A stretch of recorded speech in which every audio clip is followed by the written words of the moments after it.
I have that exact saying tattooed on my arm here: no success without sacrifice, and that's so I know it well.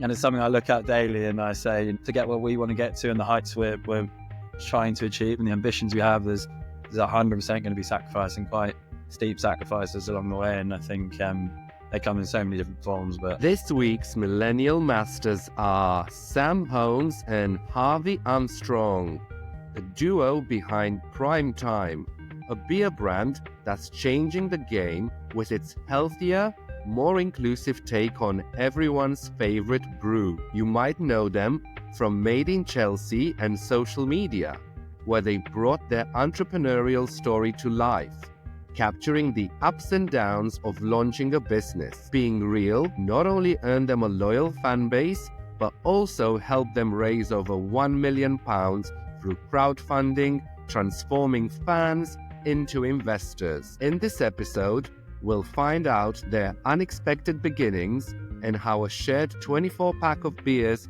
sparked a vision, resilience in the face of setbacks, and how they adapted after their first brewery went bust, and the power of transparency, how building in public strengthened their brand and community.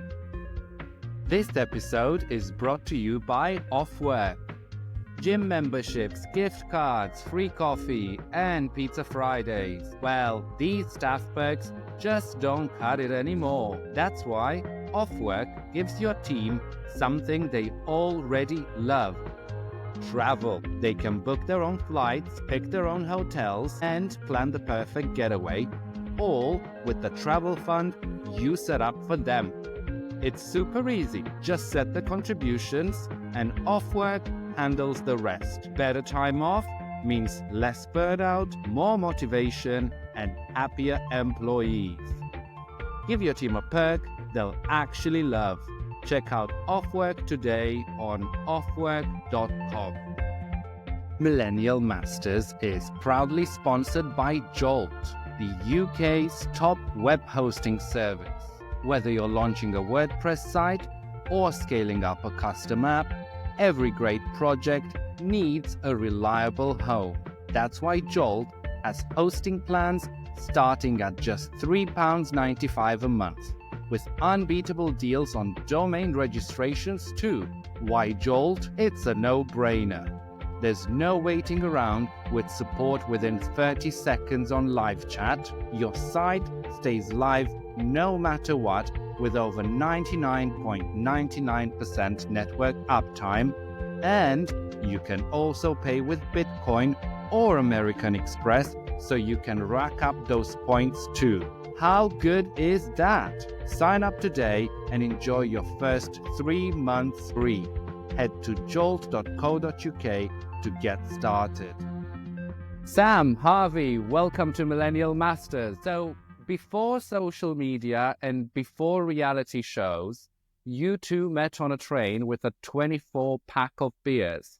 How did that turn into the idea for Prime Time and the partnership you two guys have today? Yes, it was a born on a train situation. So Sam and I kind of had quite, I guess what you could call fate if you look back. But yeah, we met on a train. I was at Newcastle Uni, going up to Newcastle at the time. But I worked kind of a hybrid role where I was working down in London part-time, up and down a lot of the time. And then Sam was obviously on route to see some mates up there. It was kind of a go-to university for a fun night out. And then, met him on the train, going down to the bar to get myself a beer. Saw this man with 24 beers on his lap. It was like, that is my kind of girl. I'm a uni student trying to save a quid. So I was like, hey, come on, you can spare one or two, can't you? And anyway, we cracked the beer open and kind of got to know each other and realised we had loads of mutual mates. And then we bumped into each other again on the second weekend back down in London in the club, which Sam used to work in sort of promotions and nightlife. And then on the third consecutive weekend down in Oxford Brookes, we bumped into each other again at 2 a.m. at a house party. And it was just one of those moments where it's so weird, like, do we become best mates? Haven't met before, and then 3 weekends on the trot. And it was really because we had a mutual sort of love for beer, very active social lives, love going out and about, talking to people, and equally into our sort of sports and health, and quite attuned to, our fitness. We fast forward 5-6 years from meeting, our worlds then collided again to start Prime Time with that mission to kind of create beer that's better for you and that you can live that more sustainable, balanced lifestyle, and go out and not have to reduce the amount of social times you have, but yeah, do it in a more enjoyable way. What drove you to create a beer that's also healthier, tasty, and with an energy kick? What's the idea behind it? So I guess the first idea was the caffeine infused product. That was our kind of our little baby to start with, and the idea from that came from, like Harvey mentioned, two very active and sociable guys, and we're beer drinkers through and through. We drank beer from start to finish, and we noticed that our friends were all drinking espresso martinis and vodka Red Bulls and Jaeger bombs, Cafe Patron. So there was a clear sort of consumer need for and demand for caffeine and alcohol. We were super surprised that lager being the most commonly consumed alcoholic beverage. It was a shock to us that it hadn't been done before. So that's what we started working on. And then, COVID kind of happened and the world got locked away, and the world has never been more health conscious. People were really starting to look at what they were eating and what they were drinking. COVID went two ways for people, didn't it? It was either an awakening where they got super fit, super healthy, or the other way. But the sort of common denominator was when we left, we wanted to be in tune with our bodies, and people were doing couch to 5K, Fitbits. Everyone was buying a Whoop band. That hour meant the world to everyone. So calories were going onto menus in pubs, but people were then undoing all their sort of hard work and sensible eating with over consuming in the beer space. So we looked at each other and said, why don't we create a product that is all encompassing and and something that everyone could get on board with, which was low calorie, low carb, gluten-free and vegan. And it's it appeals to the health conscious mindset. It appeals to the people that want to become a bit more health conscious. It appeals to women that potentially don't drink beer because they think it's bloating or it's fattening from the calories. And again, from like people our dad's age that have been drinking the same beer for 30 years and starting to get a bit of a beer belly, and their wives are telling them to wind it in. But kind of a whistle stop tour of how we came up with the idea and the thinking behind it. How did you get from idea to the final product with nothing like this out there? What was the R&D process like? There must have been a bit of trial and error to also nail the taste, right? Yeah, absolutely. I think our first primary goal was to taste first. No one wants to compromise a drinking experience, especially in the beer space. It's all about that first sip, and that was our first primary motive: nail the taste, and then infuse it with caffeine. And then for the low calorie side, what can we remove from the beer that's unnecessary? It doesn't have to be there. So it was 2.5 years of developing. We sort of trial and errored in a number of breweries. Trying to get the caffeine, the natural added caffeine powder to sort of sit soluble and not detract from the flavor profile, the sort of carbonation, the shelf life. And then we actually used R&D sort of specialists who, guys in lab coats to kind of look into the science a bit more. And while we were kind of developing the recipe and the flavor and the base of the beer itself, of which we're going to infuse with caffeine. So the 2.5 years sort of in the background, behind the scenes, pre-launch to the market. And nailing the taste was our primary mission. And we've sort of gone further and exceeded our expectations on that. Actually, we've sort of won multiple awards now, Great Taste Awards, Gold and Global Beer Masters. We've kind of surprised ourselves slightly, I'd say, gone over and above what we were sort of aiming to achieve there. How much trial and error was there involved? How much tasting did you have to do until you were happy with it? I'm assuming quite a few, right? Yes, a lot of trial and error, a lot of fun along the way. Trying beer and developing a beer is not the worst thing in the world. So it was a fun process, but like Harvey said, sort of taste is the number one thing. So we weren't happy to release anything that wasn't sort of world-class beer. So many trials and errors, many late nights drinking beer, but all for the greater good, Daniel. During these 2.5 years of development, you also bootstrapped the business. How did you make it work in those early days? We just using savings, using kind of personal finances. You can do quite a lot of bits on the cheap, I guess, in the development process until you launch to market and you're starting to scale up and in line with demand and whatnot. So we were resourceful, worked with mates who helped us with design work. We worked with, the smaller scale breweries we could. That meant the volumes were lower. We just did all we could do to ensure that, the cash we had stretched as far as it could.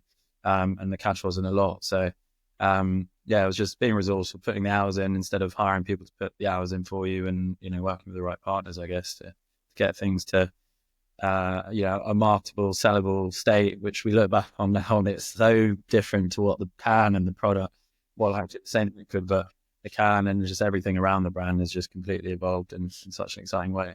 Speaking of production, I was reading a little bit about your journey, and I understand you're outsourcing production, but it was never easy with your first producer actually going bust after the pandemic. How did you manage to rebound from that setback? Yeah, that was quite a big one for us. We'd just launched, and we'd found a good brewery to work with, and it was producing great beer for us and helped us really develop the recipe that we've got today. But we just actually landed our biggest festival. So we just launched, and we managed to pull off a big festival in Cambridge, something like 20,000 people. And we soon realized that things weren't going well at the brewery when our beer wasn't getting delivered to the festival. So we actually called up our brewery and said, "What's going on? We're at a festival here, standing in the middle of a field. 20,000 people are about to arrive and there's no beer." And they said, "Well, we've got so much debt that our logistics company has actually held the beer hostage, and it's not going to be released until they pay some of their debts off." So that was a pretty terrifying moment for me and Harvey, because we'd obviously put, a lot of hard work into the build up, and we were about to launch a big festival and it hadn't arrived. So we managed to get the sort of master brewer to get in his transit van and drive up and down the motorway, 4 hours each way to bring the beer down, and we managed to pull off the festival. But after that, the brewery went into sort of administration, and that was that.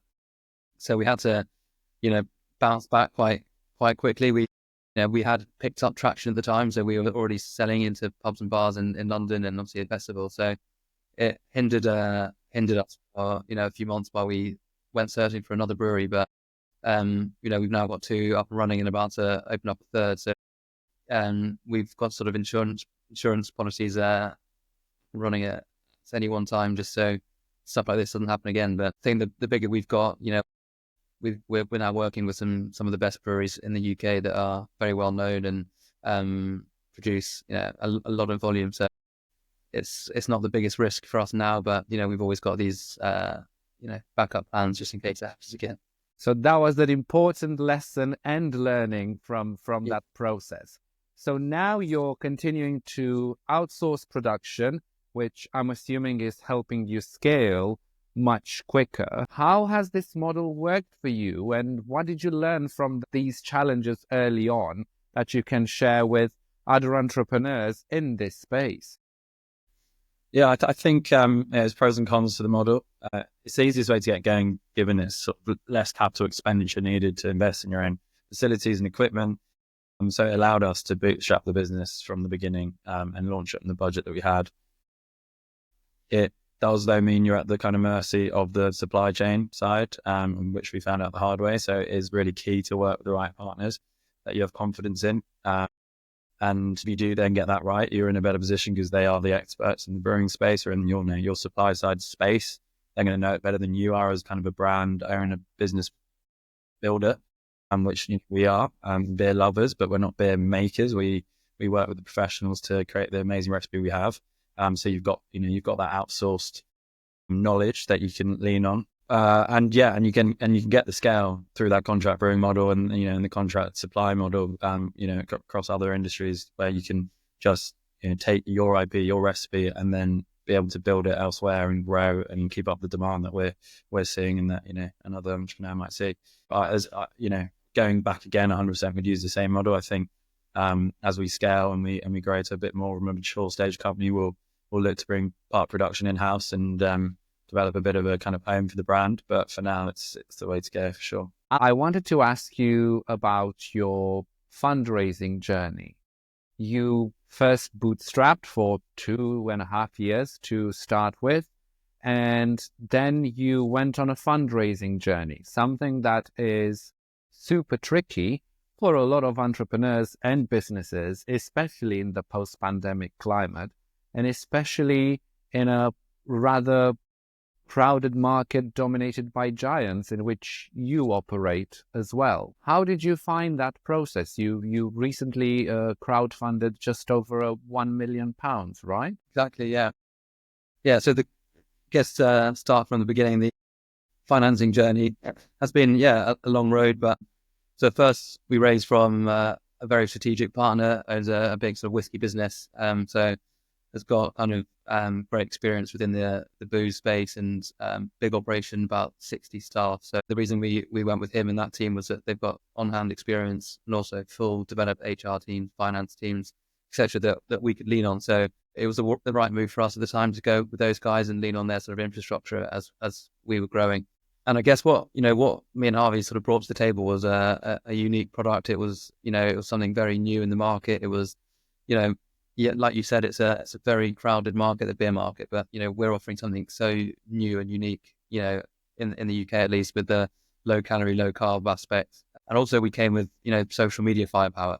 We've both been on Made in Chelsea, the TV show, and having that behind us as well was a massive add-on.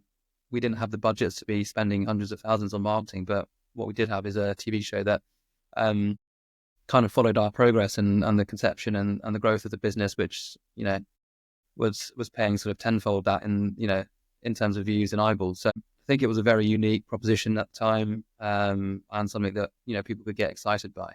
And then really once we'd proven concept with that sort of first investment round, we did our second investment round, and that was a lot of people that have been kind of watching from the sideline that went, I don't want to dive in first round in case this doesn't go anywhere. But once we'd picked up the traction, within our sort of network and previous careers, had mixed with high net worths that, were keen to jump in. So that was that. And then again, just the round that we've just closed now was much the same, really. It was, it's kind of that sort of FOMO now. It's a fear of missing out on something that's going well. We picked up football traction, and we're selling in football clubs and supermarkets and big pub groups now. So it's really establishing itself now.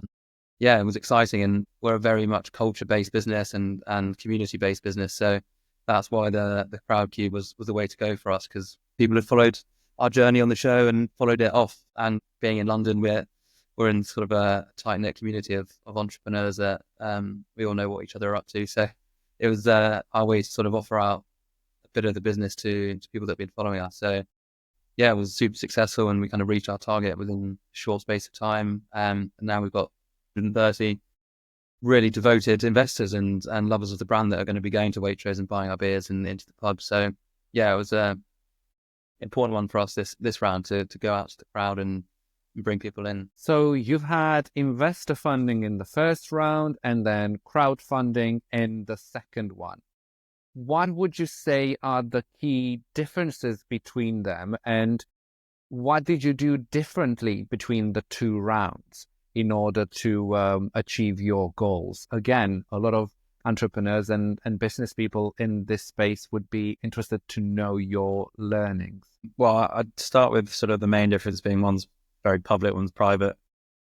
Our initial rounds with private individuals, angel investors, it's one-to-one kind of pitching, it's one-to-one allowing them into your brand and speaking to them about it. It's versus kind of the crowdfund, you're exposing yourself to the public domain, and you do it in a more high level approach, less granular approach. Again, and there's a sense of like anxiety with it perhaps, because it's like, you let people under the hood, but secretly it's super exciting because it's bringing in that community piece that Sam spoke about, and it's super powerful.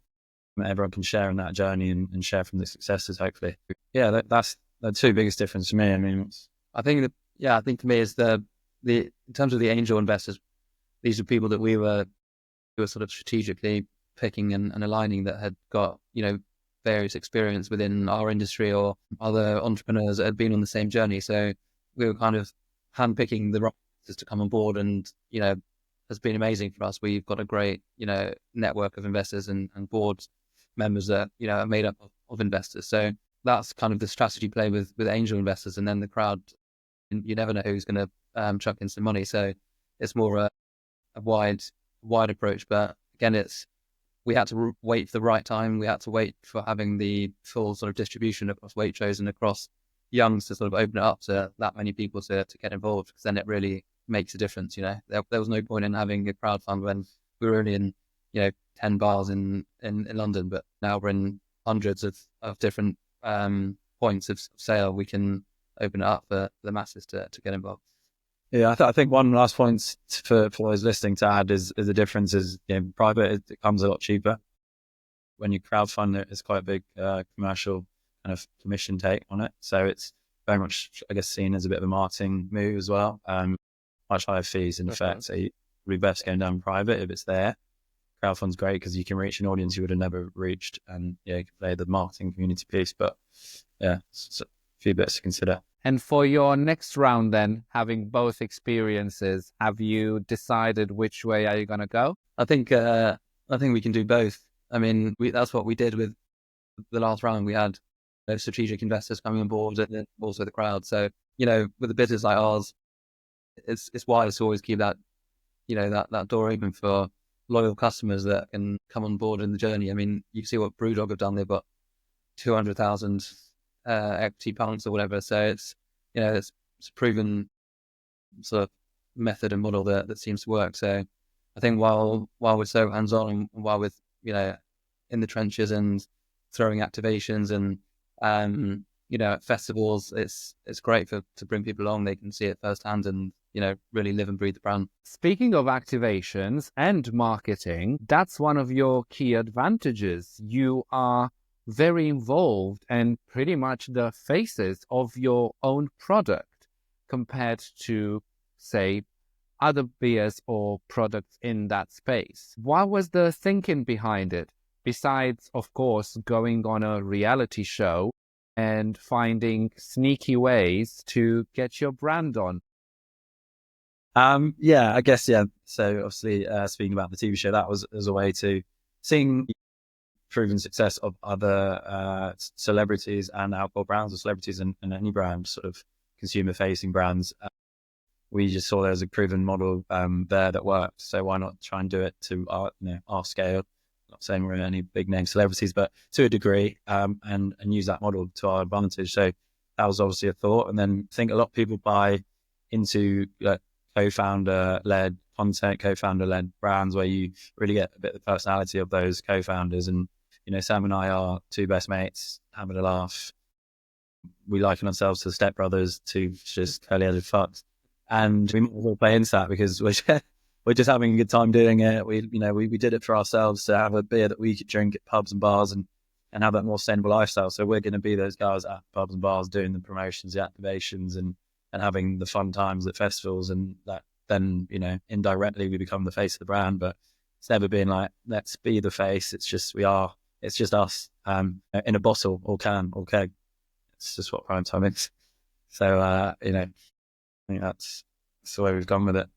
Publicly facing, you are both actively promoting, marketing the business. I know you currently have an ad campaign running across London, but behind the scenes, every co-founder partnership tends to differentiate roles. How do you separate your roles within the business? Who does or who is responsible for what? This is kind of the beauty of mine and Harvey's relationship, is that we are very different. Harvey's excellent at some things that I'm terrible at, and kind of vice versa. So we don't really step on each other's toes. I think we complement each other beautifully. And I kind of sit across fundraising side of things and business development bits, and then Harvey sits as the CEO. And I say this all the time, but people don't believe me, but he's probably the smartest guy I know. Very, very granular into the finances and detail. So I think it's a nice yin-yang situation. Yeah. Harvey, not a lot of people know that you're qualified in accountancy, right?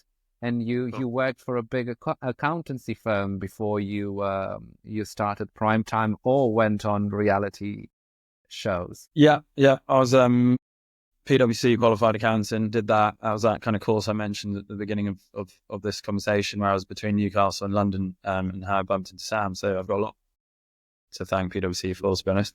But yeah, sort of did a hybrid course where I kind of fast tracked myself through the ACA, which to those out there listening will know it's a fairly tedious and tough course to do. But I was pretty excited to get out the back end of it and on something a bit more big, exciting, and aligned to my passions and my future, or where I want my future to go. So yeah, definitely my background. It does definitely have some credibility when you then do go on to reality TV to launch a business, and it kind of shows actually business was always first and reality TV as a means to an end. Speaking of business, I want to ask you, how big is your team now? We're 13 strong at the moment. And what was the key consideration when you started hiring your first employees?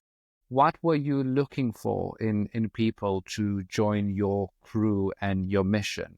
Because getting the first few employees right, from my experience, is key to the development of the business and its future success. And you can make sometimes fatal errors at this stage if you don't course correct quickly. So I want to know about your ethos behind your hiring and your learnings as well from this process. Our first hire was Fred. He sits as our creative manager. When myself and Harvey had just done the show, and we were starting to build profiles, and the brand was so visibly seen, we knew we needed someone that could create amazing content and get our product out there. We had the platforms to pump it out there between us and our friends as well, and other colleagues on the show, that we needed to have well polished content that we could use, as well as having a great beer. Our sort of unfair advantage is that we can go into pubs and bars and restaurants and offer them so much more than a great beer. We can offer them huge social media support. So Fred was the right decision there at the time, and he's still with us now. And then the culture is so important for us at Primetime, where we're all sort of aligned on the same mission, the same goals, and we all sort of enjoy a similar thing. We'd all sort of hang out outside of work as mates. So it's important to sort of create that core group of employees. And then our second hire, Fergus, is an operations manager. And he's now, and he's such a key and core member of the team. So it was about really securing that core team of 4 or 5 important functions around the business, and then building around them. Obviously you have your bad hires, and you learn from those. Definitely learn to sort of hire a bit slower and fire faster. You can always be caught in that cycle of giving someone one more month, and one more month, and one more month, and then you get into sort of hot water. But I think we've been, touch wood, fairly lucky with our employees, and it's such an exciting business, especially at the moment. So much happening in the traction building that I truly believe it's a great place to work, and it's an exciting place to work as well. Yeah, I mean, I'd just add, I think really our goal as co-founders was just kind of making ourselves redundant. It's finding, gaps in our strengths, and hiring around that as well is a big factor in our decision-making process. We know what we're good at. We need to do more of that. And we know where we could do better at. And that's kind of what drove a lot of our first hires. It's like, right, we're bored of doing that. We can't do that. We're bored of that because we can't do it normally, is the case. Let's hire someone who is good at that, and then we can put all our energy and resource to what we're best at. And then it's just this 360 collaborative approach as ourselves and the team of driving this business forward as effective, as quick, and as possible. Do you have a trick question or a key question when you interview possible candidates that gives you an idea of what they're all about? So hard in interviews. Someone's always there putting their best foot forward, that you can get lured into a false sense of security there. But we always ask them if they like beer. If they don't like beer, that's normally a red flag. Yeah, do you like beer? And I guess, nothing to catch anyone out, but just it is about getting that through kind of more lifestyle questions, like, do you like your fitness? Are you into your running? You like all these things kind of play a part into make sure you're right cultural fit, and you get the lifestyle that we're trying to promote and achieve as a brand. So, but maybe we need to come up with like how many ping pong balls fit in a Boeing 737 or something. Go. That's because your lifestyle is a big part of your business, right? Especially with the activations and the marketing that you both do personally around the UK. Do you take staff along as well? Yeah, we literally go as a brewer, a group of mates, to be honest, to the majority of things. Anyone that can go and is about will be at these events and activations. And that's the beauty about sort of hiring the cultural fit, is that everyone is good mates, and you just get on. It doesn't feel like you're at work when you're past 6 p.m. and you're having drinks at bar, which is effectively still work because we're promoting prime time, but you're just having a laugh, and it makes it that much easier for everyone. So yeah, everyone mucks in when they can. What's the setup like with your staff? The reason I'm asking, and what I'm trying to get from a lot of the entrepreneurs and founders I speak to, is what's the balance between being in the office and working remotely or hybrid? How do you guys operate prime time as? So yeah, we have an office here in London, so everyone comes into the office Behind you, yeah. We're in it. And then obviously the sales team are on the field out selling. So we really feel that an office is the best place to kind of cultivate the culture and get creative. That it's so hard to bounce ideas off each other if you're on your laptops at home, sort of zooming and stuff. You don't have that creative buzz around the office. And I think it's important to have people in the office, but the sales guys, they come in the mornings and get on with the admin side, and then they're out and on the road knocking down doors and getting those wins. But yeah, I think the office is definitely the way forward for a brand like ours, where also me and Harvey want people to be involved in the sort of decision making in the business and the direction it goes in. So it's great to have people around that you can always bounce ideas off. Have you contemplated hybrid, or have potential staff asked you about the opportunity and you decided against it, or you've always worked from the office and didn't budge on that position? No, we're quite flexible, and if someone's got kind of a need to not be in the office and wants to do it at home, quite often had people that had to not move out of London for a period of time when they're between houses, and then we can be flexible. It's just so that we're a community-led brand. Most of our staff live around the area, and the office is actually very convenient. We positioned ourselves here to make it convenient for everyone, and I think everyone kind of likes to get to the office and have a good day, laughing with their mates, hopefully getting a bit of work done. So yeah, we'll see. Hell, the real productivity is as we've got it sort of laid out now. So in the office, and as and when you can, basically. But there's no commitment. There is a commitment from what I read. You're on track to generate 3.3 million in revenue for 2025. So that's a big task on everybody's hands. What's the next big step for prime time now that you've moved not only from bars and pubs but also into supermarkets in Waitrose? If I'm correct, just over 290 stores. It was a big launch for us into Waitrose, and our first off-trade retailer. So it's super exciting. We kind of always saw ourselves going into a Waitrose to begin with, and starting there. We don't want to run before we can walk, so we want to get that absolutely right. But then the plan is to launch into another big off-trade retailer, and continue to grow within the partners that we've got at the moment. We just sort of started a relationship with Young's Pub Group as well, so we're starting to roll out throughout Young's Pub Group. They've got over 250 sites now, so it's really about nurturing these ones now. Once you're in the door, it's that's half the battle, but then the other half is to keep activating them well, keep the sales coming through, and sort of growing with those partners. But yeah, we're having some really exciting conversations with other big pub groups, other big supermarkets, and some other exciting conversations. But I don't think any I can really disclose too much on this now. But keep your eyes peeled. I think just to add, I guess it's just continuing our sort of focus on the UK expansion. We really want to pioneer the space here in the UK and be known as the better for you beer, and really creating the category. It's obviously not an established category. We're very much sort of leaders in it, and we want to continue that. Hopefully get the beer out to everyone and provide them with a better, more sustainable option, I think, which will just benefit the overall consumer base. It'll benefit the category itself, bring more people into the beer category, which I think is quite needed now, especially in a time of a lot of pressures on hospitality and whatnot. So just continuing that What's the process like getting and dealing with a supermarket? Is it like one of those episodes in The Apprentice where you're like being grilled by a bunch of supermarket people and they taste it and then they deliberately say they don't like it just to see what your response is? How did you find it? It was a lot of, you're hunting them down.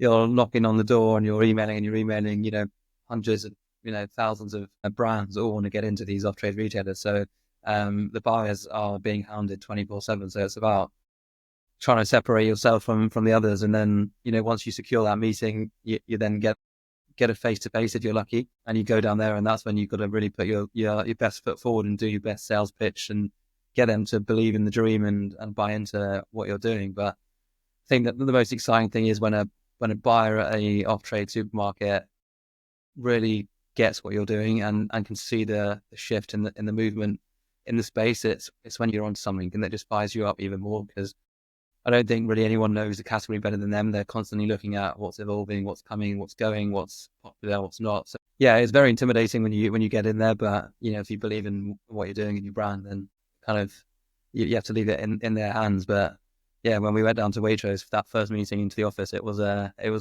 sweaty palms situation. But now we're in and got an amazing relationship with the buyer. I think you've just got to be super resilient with these guys, because like I said, they're being hounded by everyone. So it's got to keep at it.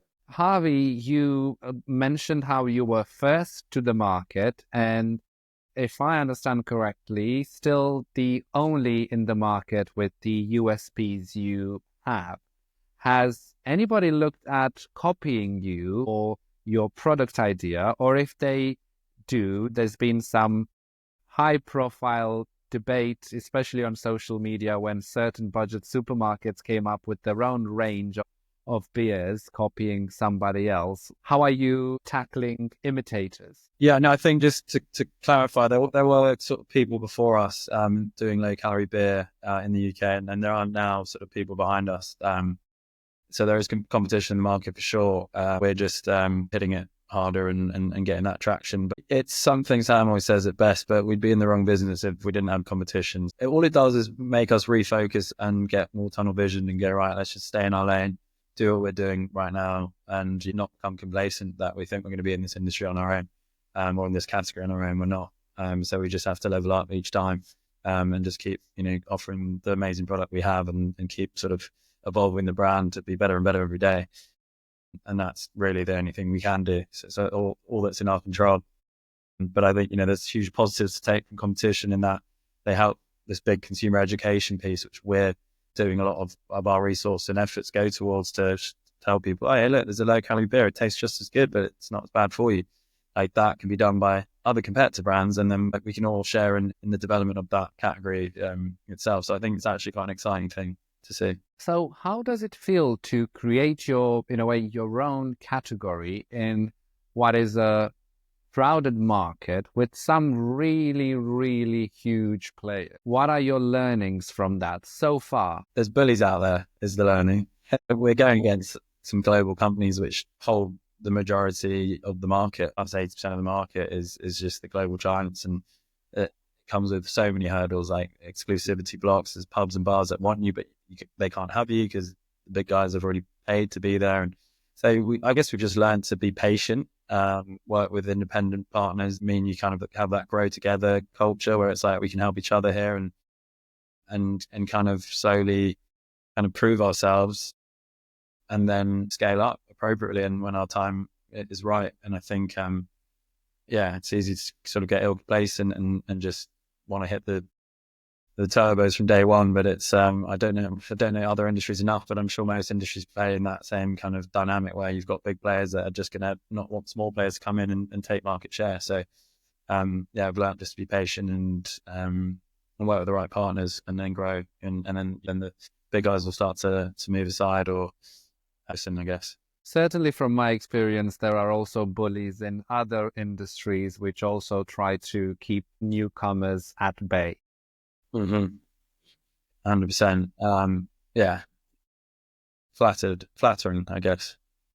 It's certainly a sign that if they set their sights on you, they feel threatened by you. And if they feel threatened by you, it means you're onto something good. Yeah. So I'm going to take it. So, guys, even if you drink low-calorie, caffeinated beer that's healthier for you, business and life can get super hectic, especially as you work long hours, round the clock, and around the country. How do you guys stay focused and productive with everything on your plate? What are your habits that keep you sharp when everything can get so crazy? Well, I think fitness is a common one we both share. It's what underpins part of the brand. We make sure we get our fitness in daily, consistently, and it's a great way to release, switch off, a bit of mental therapy, stay feeling good, looking good is part of both our schedules. I guess having beers with mates and actually switching off from work itself, because most beers revolve around us talking about work. And yeah, I won't lie, there's not much switch off though. So it's also just getting or developing a resilience to understanding that this is life now. It is 24/7, 365, and you know, you gotta get used to always being on to a degree, which I don't, speaking for myself, I absolutely love. I'm sure Sam does as well, otherwise we wouldn't be here. So it's kind of getting used to your destiny, and equally, I'm putting definitely some habits in place that you don't burn out, and you do keep that mental clarity throughout, because that's key. And I think there's times, especially myself, I've got to kind of burn out territory, and I have had to take a step back and just go, whoa, like what's the point? You're not going to be productive. You're not going to actually achieve what you're trying to achieve if you don't stop and just have a deep breath, recalibrate. So yeah, and I'll usually use that sort of health and fitness and sport to kind of recalibrate. Yeah, I think just to add to that, I think it's important to have those right habits and be able to switch off from work. I mean, there's such a kind of hustle culture, which is you see some entrepreneurs going on about, which is, up at working till 4 a.m. and then up at 6 a.m. or whatever every day, and it's kind of glorifying that type of work, which actually you're going to be super unproductive, and investors are going to hate that, and you're not going to get anywhere. So I think, it's about being able to switch off when you can switch off, like Harvey said, and have your releases elsewhere, because it's a long process. This having a business and creating something, hopefully with longevity, is that you've got to be able to sustain that level the whole way through, and not be a flash in the pan and burn yourself out and hate coming to work, because that's not good for anyone. Any other practical tips you have in that department besides, naturally, as you said, exercising and also unwinding with friends over beer, likely prime time, right? Of course, always. I think obviously effective scheduling, get your diary in check and try and be as effective with your time. As Sam says, if you can be effective for 10 hours a day, it beats being ineffective for 16 and just trying to do too much and burn yourself out. And that comes with being organized and structured. So getting that in check. Something Sam and I, we're not organized people. We're like, but I don't now do anything. Like I'll miss something if it's not my diary. My diary is my first thing I look at night, and the first thing I look at in the morning, the last thing I look at night. Make sure I know what I'm doing in the morning, and it's based off my diary. So, and that's definitely something that I've has developed along the way as things of time. I guess things we've had to do have just become so pressured that it's like, right, if it's not scheduled, it's kind of not. It's going to be missed. So learn that habit from day one, because it will really help. I think also, like Harvey mentioned earlier as well, is have the right people around you that can take some of the weight off your shoulders as well, and delegating the work. Again, it's the classic founder mentality that you've got to do everything yourself and not let anyone, because you're worried that anyone that's going to touch it is going to ruin it. So it's actually, again, hiring the right people and delegating. We're lucky that we've got an amazing team now that kind of pick up the core functions of the business. So it's not just two of us anymore. There's 13 people that are all here for sort of common goal. So yeah. Something that the entrepreneurs and founders I speak to tell me is that they are always on a hunt for constantly learning and evolving.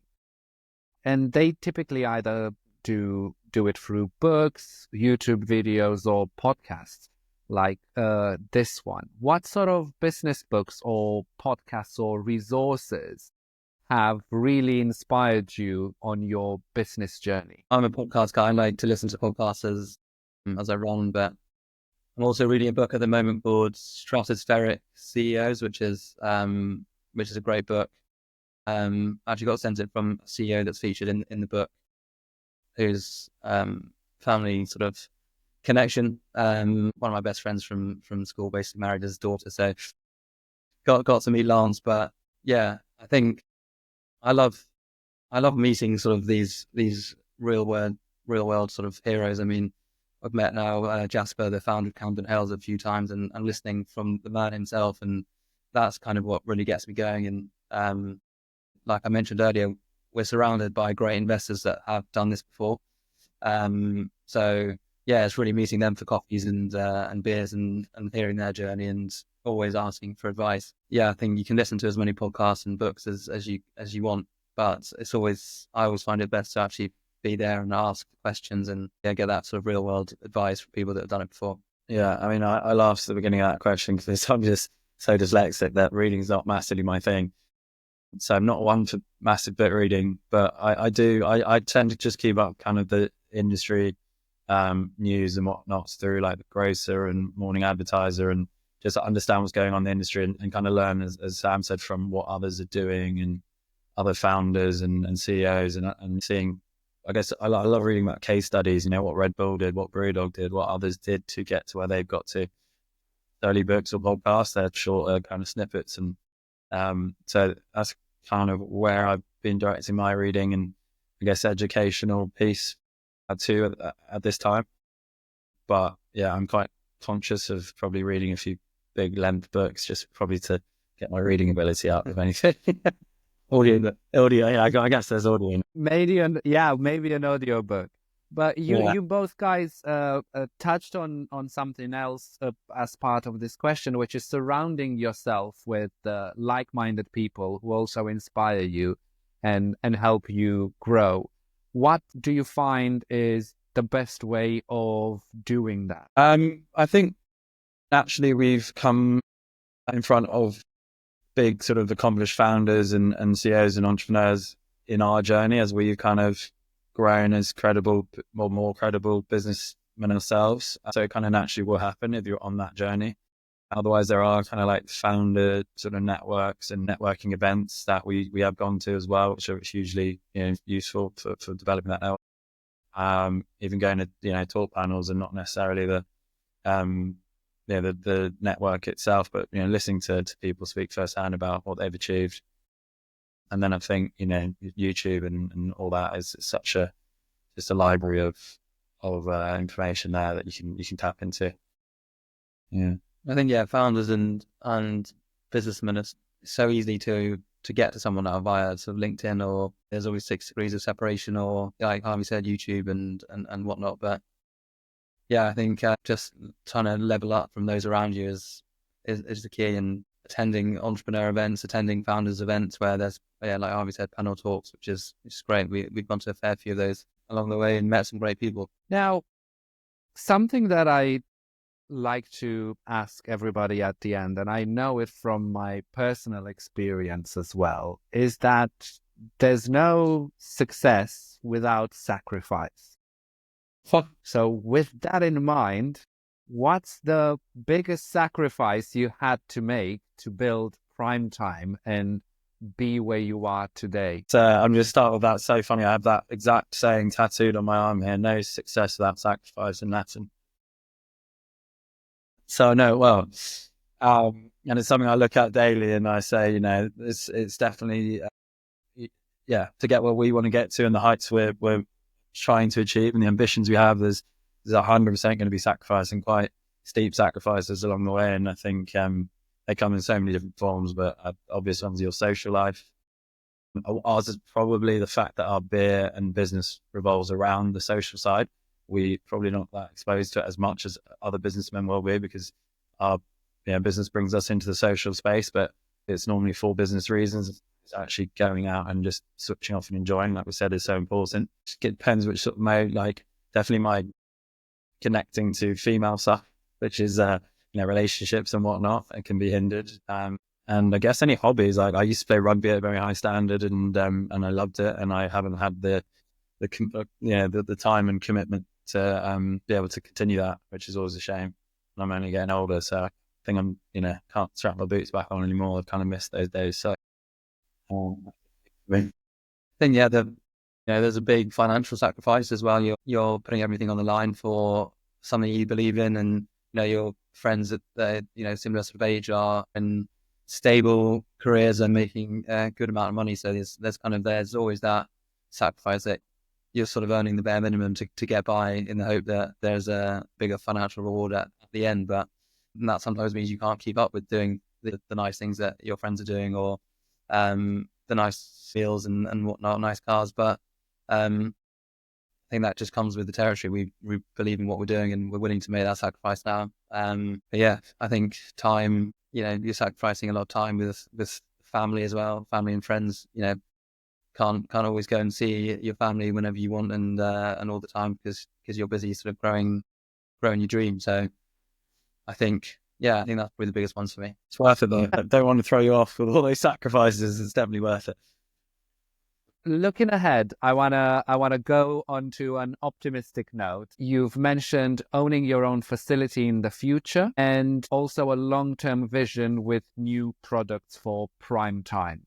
Where do you see prime time being by 2030? I know you have an ambitious revenue goal and valuation as well. Jesus, 2030. Yeah, I think by that point you fully dominate across all cities, and prime time is a household brand across all supermarkets and hopefully most people's fridges to a degree. And then sort of definitely stepped into the international markets, US, Australia, Europe sort of footprint, and hopefully an amazing team and an amazing sort of headquarters here, still in Fulham and Chelsea, and still living the dream. But hopefully, probably drinking less beers, I won't be able to keep up with the pace. What do I say? I think, by 2030, we want to be in a position where, like Harvey said, we're a household name, and we're starting to knock on the doors of the global giants that are looking at us, and we're pissing them off so much that there has to be a thing, like we haven't got to in this podcast yet, but in our world, there's really two ways that you can go. It's a James Watt Brewdog style, where you grow the business to an enormous scale and you potentially IPO it, or there's a trade exit, which is what the likes of Beavertown and Camden Hells have done. And if you around the world in max distribution, those are the paths you need to take. Trade partner, maybe acquiring a small stake and exploding it around the world, and then buying the rest out. But I think by 2030 we want to be in a position where we piss them off enough so they're coming to the table to say, right, should we take prime time around the globe? So trade partner would be your preferred route or your exit route that you're thinking of? Yeah, I think, our mission's been to bring the world a beer for the better you. So to share this better for you, more sustainable option with as many people as we can. And, by working with global partners is the best way to do that. So that's kind of definitely a route we see in our future for sure. Keeping in mind everything you've learned so far, what would be the key advice you would give your younger self now in business and in life? I would have said to my younger self, I would have said it'll unravel, it'll figure itself out. I was always so stressed and sort of worried about what I'm going to do, how I'm going to do it, like what does life have in store for me, kind of thing. And spent years just stressing over that far too much, and and it just kind of, you just get to where you're going to get to because it's the way that life goes. And I think just sort of go and just relax, let it happen kind of vibe. And I think now to my kind of not so young self, but maybe starting prime time, is just enjoy each day and actually enjoy those baby steps and be patient. And you look back and sort of years back, you'll be like, look how much has actually been achieved in a year, when actually all you want to do that day is go how are we not this big by now, or moving, like, why aren't we moving quick enough? It's actually like, just do basics right, and each day and enjoy it. You'll look back and you'll see how much you've achieved, and it will be quite shocking. I can't top that. I think that's, I agree. I agree with what he said. Yeah. I think they're pretty good answers there. I think that's it. Couldn't have said it better myself. That's been really cool to find out all about Primetime, your mission and your plan, Sam, Harvey. Thank you so much for joining Millennial Masters, and good luck with your next move. Thank you, Daniel. Cheers, been a pleasure. Cheers, mate. Thanks for sticking till the end for another great episode of Millennial Masters. But don't keep this to yourself. Please share the wisdom with someone else. And it will also help me spread the word. Don't miss out on my book club and extra features. Get them in your inbox every week. Simply subscribe on millennialmasters.net. Catch you next week.